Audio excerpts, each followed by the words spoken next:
안녕하십니까. 김하나의 뉴스톡톡 김하나입니다. 오늘 제가 소개해드릴 기사는요, 세계일보 김현주 기자님의 기사고요. 기사 제목, 자살 막자고 번개탄 생산 금지? 정부 대책의 비난 여론 확산이란 제목의 기사입니다. 기사 소개해드릴게요. 보건복지부가 지난 13일 공청회를 통해 발표한 자살 예방 대책 시안에 산화형 착화제가 사용된 번개탄 생산을 금지한다는 문구가 담긴 데 대해 여론의 비판이 커지고 있습니다. 21일 뉴시스에 따르면 최근 사회관계망 서비스를 중심으로 복지부의 제5차 자살예방 기본계획안에 대해 자살수단 생산을 금지하는 것은 근본적인 해결책이 아니라는 비판이 확산 중입니다. 복지부는 지난 13일 공청회에서 오는 2027년까지 자살률을 30% 이상 낮추겠다는 목표와 대책을 담은 기본계획을 발표했습니다. 복지부는 자살률을 낮추기 위해 사회 자살 위험 요인 감소, 자살 고위험군 집중 관리, 사후관리 지원 강화, 대상자 맞춤형 자살 예방, 효율적 자살 예방 추진 기반 강화 등 5대 추진 전략을 제시했습니다. 이 중 자살 위험 요인을 줄이기 위해 번개탄, 농약 등 자살 위해 수단 관리를 강화한다는 내용이 포함됐습니다.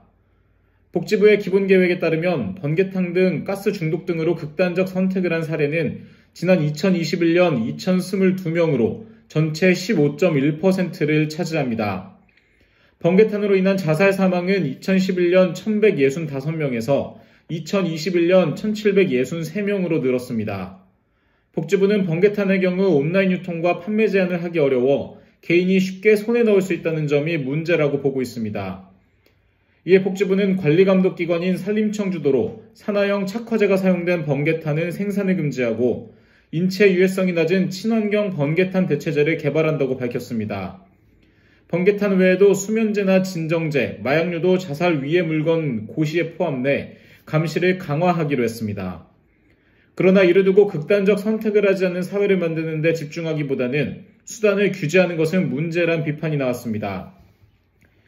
윤희숙 진보당 상임대표는 자살 원인에 대해 얼마나 안일하게 생각하고 있는지가 더 무섭다며 자살을 시도할 수 있는 도구나 장소만 차단하면 안 되고 국민 개개인의 고통스러운 삶을 지속시키지 않는 것에 방점을 둬야 한다고 말했습니다.